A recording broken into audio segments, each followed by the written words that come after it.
So this US 30 analysis for Monday, the 7th of May. Now, let's just have a look at prices, where prices may likely go. So previously we had prices come pretty close towards that 23,480. Trade slightly below that, the 23,600 level before we did see the strong buy side momentum come into the market. We consolidated above the 23,900.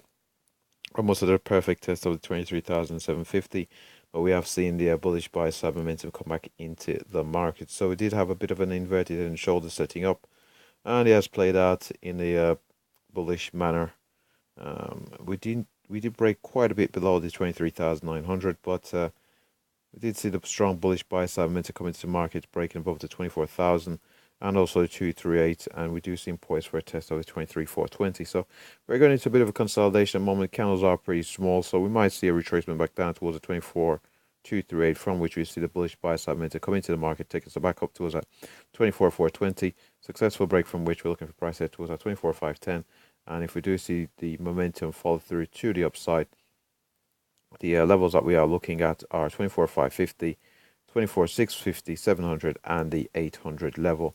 Possibly 24,800 being the far end of the range here to the upside on a particular volatile day. If, however, we do fail to hold support at 24,238, we're looking for price to head down towards that 24,071.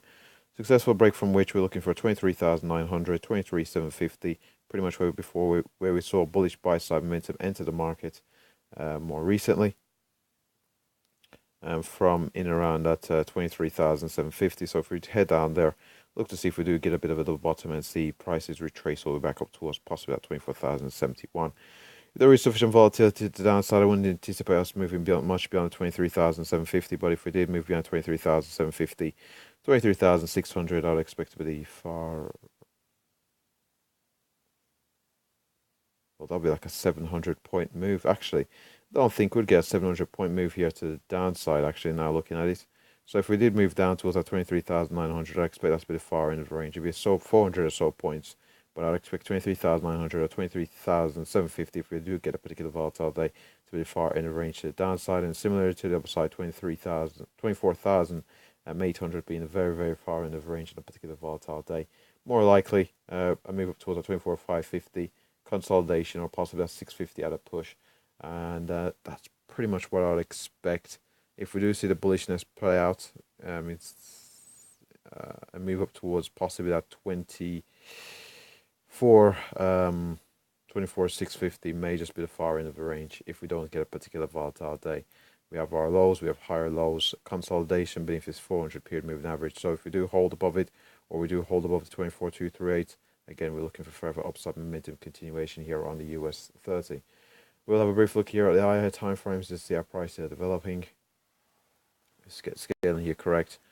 And as we can see here, after having a very strong run here to the upside, we've had a brief pullback. We've seen a bullish buy side momentum come into the market despite the selling pressure.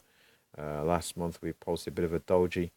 Both moves to the upside and the downside were rejected. So far this month, we've had a move to the downside, which has already been rejected, and we are seeing some follow through to the upside. So there remains a possibility of seeing further upside retracement here in alignment with the overall trend here on the monthly time frame to the upside. And if we have a brief look here at the weekly time frame, over on the weekly time frame, we can see we've come off our highs quite a bit here. So we've got our highs, posted lower highs still. We've come down into this market. We've not retested our most recent swing lows. So we do have our lows, a higher low, and we've not quite tested it.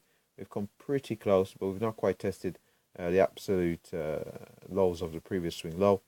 But we are seeing a bullish buy side momentum come back into the market. So there's a possibility of further retracement and see how prices develop from there.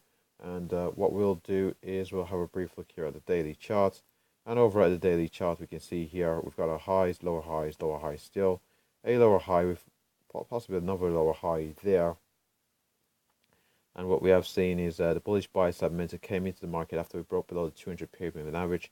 For us to close back above the 200 period average, we retested 200 period average, and again we've seen that strong bullish buy side momentum come into the market. So we do appear to be finding some support here around in and around the 200 period moving average.